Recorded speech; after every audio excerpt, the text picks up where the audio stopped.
우리 교회력에 대해서 제가 지난 시간들을 통해서 많이 말을 했었죠.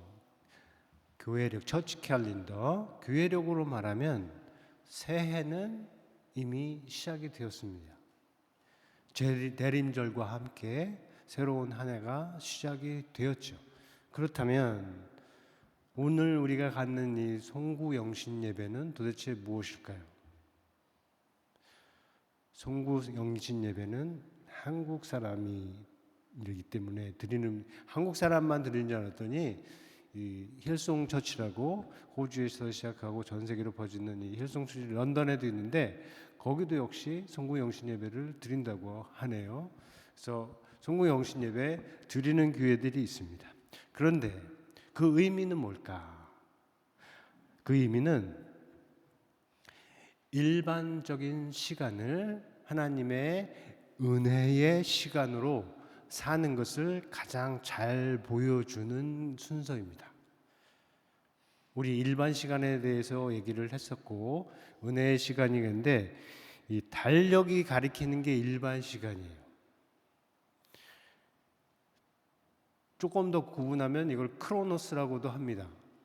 성경적인 용어로 크로노스라고 하고 이 은혜의 시간을 이 의미의 시간을 카이로스라고도 하는데 그 일반적인 크로노스적인 시간을 하나님의 은혜와 연결된 카이로스적인 시간으로 사는 것을 가장 잘 보여주는 것 중에 하나가 이 송구영신 예배라 하는 것이에요. 달력이 가르쳐주는 이 일반적인 시간은 나쁜 게 아니고 또 우리가 따르지 말아야 할 것도 아닙니다. 우리의 몸이 있어야 하는 것처럼 우리의 세상이 있는 것처럼 일반적인 시간도 있는 거예요. 그렇지만 우리는 하나님을 믿는 사람들로서 예수님을 믿는 사람들로서 그 시간을 살아가는데 하나님과 가진 관계 속에서 하나님께서 우리에게 보여주신 그 의미로 산다 하는 것이에요. 우리가 몸이 다 있잖아요. 모든 사람들과 같이 공유하는 이 몸입니다. 그러나 이 몸을 그냥 몸으로만 사는 것이 아니고 또 세상의 영으로만 사는 것이 아니고 그리스도의 영이신 성령으로 사는 것과 같다 하는 거예요. 절기에 대한 설교를 할 때마다 강조한 부분인데 새해에 들어서면서 꼭 기억을 할 수가 있기를 바랍니다.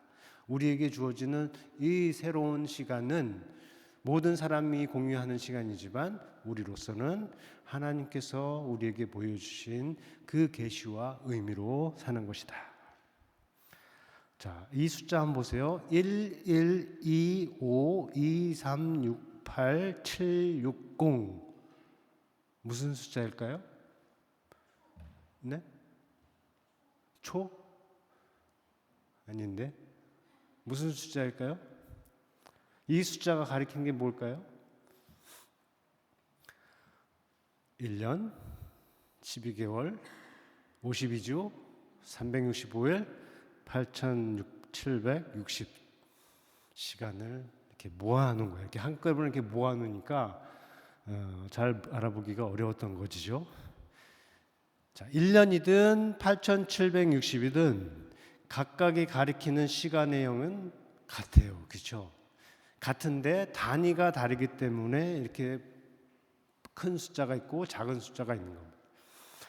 그러니까 큰 숫자 1은 모든 것을 하나로 볼 때는 항상 나타나겠어요. 1년, 그죠?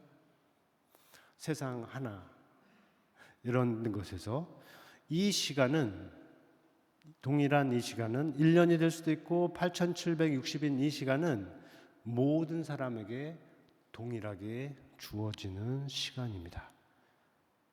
2025년에 그랬고 또 다가오는 2026년에도 그럴 것이에요. 송구영신 예배라고 하는 것은 우리가 지난 2025년 1년을 어떻게 살았는지 또 이제 다가오는 이 1년을 어떻게 살 것인지 생각하면서 자, 송구 지나갈 것은 지나보내고 영신 받아야 할 것은 받는 환영하는 시간이에요. 오늘은 봉독한 시편 139편 말씀을 가지고 다음 세 가지를 함께 생각하면서 우리가 송구영신의 시간을 가지려고 해요. 자, 첫 번째는 모든 것을 하나님의 눈으로 바라보는 것입니다. 5절을 보기 전에, 자, 사람들은 무슨 일이 있으면 하나님을 보기 전에, 하나님을 생각하기 전에 다른 사람이나 상황을 이렇게 보면서 사람을 비난하거나 상황을 탓하는 기가 쉬워요. 하지만 오늘 본문에 기록된 말씀은 이렇게 말해요. 5절인데 한번 같이 읽어보겠습니다. 시작. 주께서 나를 한 뼘 길이만큼 되게 하심에 나의 일생이 주 앞에서 없는 것 같사오니. 자, 한 뼘 길이만한 날, 없는 것 같은 인생. 자, 이 말들이 가리키는 바가 있어요. 뭘까요? 좁고 힘든 인생입니다. 어려운 인생이에요. 쉽지 않은 인생이에요. 그리고 이 시편의 앞부분은 어떤 내용이 있냐면 자신이 이겨내기, 인내력으로 이겨낼 수 없는 정도의 어려움도 있다 하는 것입니다. 그것이 시편의 배경이 되고 상황이 돼요. 그런데 동시에 그러한 상황을 만들어낸 것은 다름 아니라 하나님의 은혜다, 하나님이다 하는 고백이 담겨 있어요. 자기를 괴롭게 하는 사람들이 그리고 상황들이 분명히 있어요. 하지만 그 모든 것을 하나님을 통해서 보니까 할 수 있는 말입니다. 5절에 있는 말씀이, 자, 우리도 하나님께 기도할 때 하나님의 주권을 완전히 인정하는 것이 필요합니다. 좋은 일에 대해서만이 아니고 좋지 않은 일에 대해서도 그렇게 해야 돼요. 교회 생활을 하다 보면 좋은 일에 대해서는 감사하는데 좋지 않은 일에 대해서는 하나님을 사라지고 누군가 비난할 사람, 누군가 무엇인가 탓할 상황이 만들어내는데, 그러지 말고 좋은 일에 대해서든 나쁜 일에 대해서든 우리가 하나님의 주권을 완전히 인정하는 것이 중요하다. 그게 인생을 살리는 게 중에 하나예요. 왜냐하면 하나님은 복도 주시지만 하나님은 화도 주실 수 있는 분이기 때문에 그렇습니다. 모든 것을 가졌던 욥, 사탄 때문에 모든 것을 다 잃었죠. 그런데 그때에 그가 하는 고백이 무엇입니까? 주신 이도 여호와시요 거두신 이도 여호와시라 라고 하면서 여호와의 이름이 찬송을 받아야 할 것이라 이렇게 말을 했어요.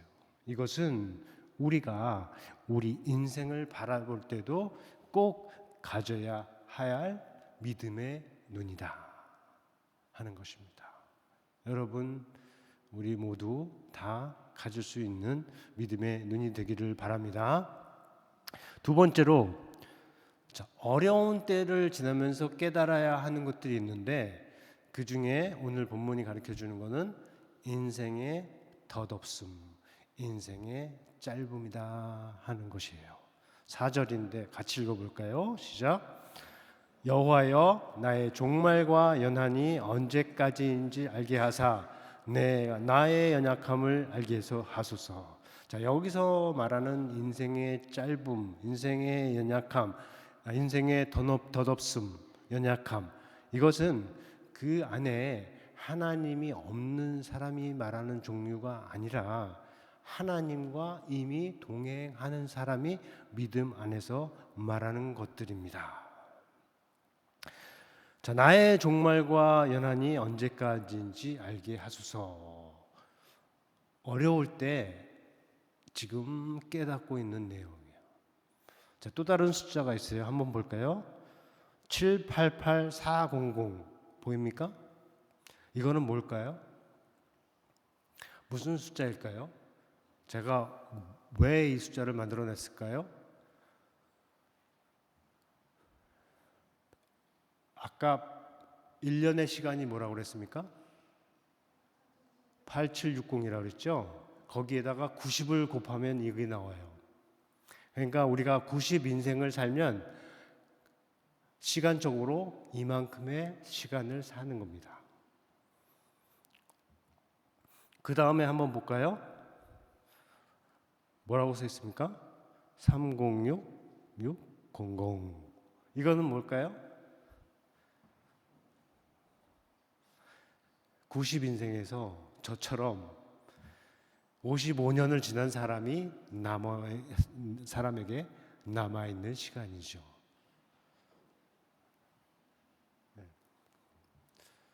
이만큼 남아있습니다.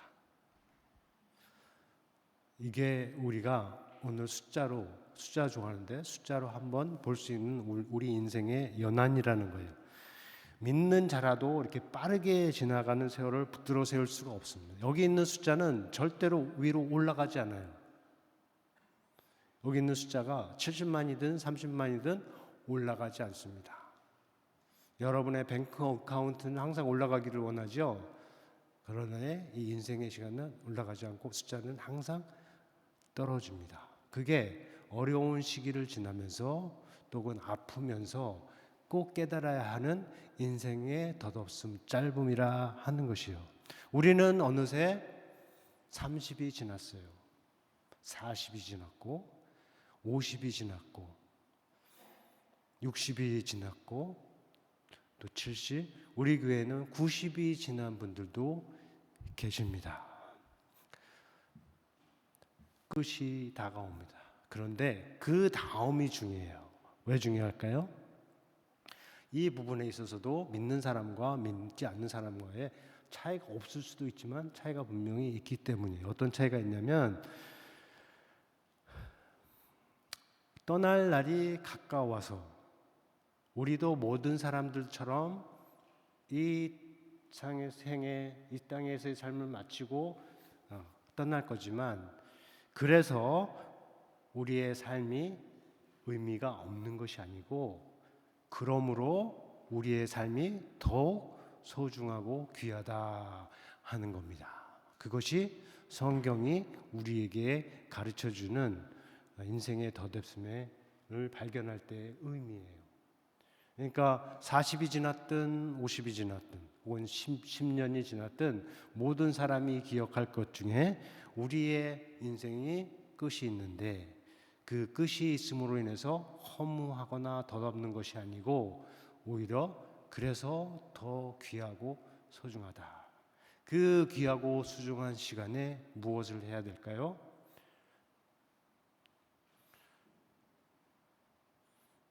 그 다음으로 가보겠습니다. 세 번째, 인생의 덧없음을 아는 사람에게도 소망이 있다 하는 겁니다.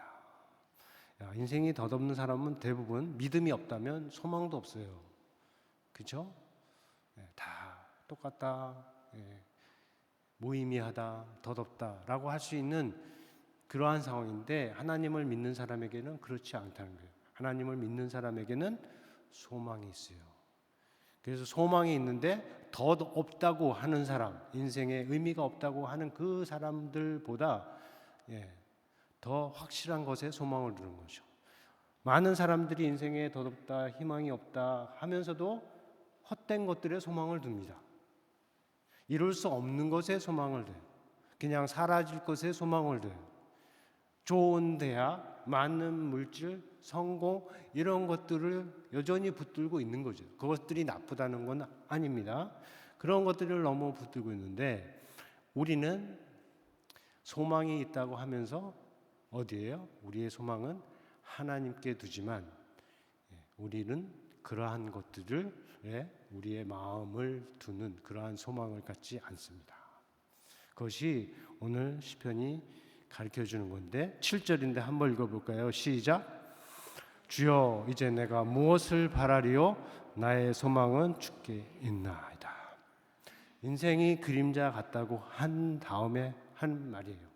인생이 그림자 같은 인생에서 무슨 영화를 누리겠다고, 무슨 대단한 것을 얻겠다고 온갖 소란을 피우며 싸울 수가 있는데, 그것은 믿는 자의 길이 아니다 하는 것이고, 믿는 자의 길은 오로지 하나님께 소망을 두는 것이다.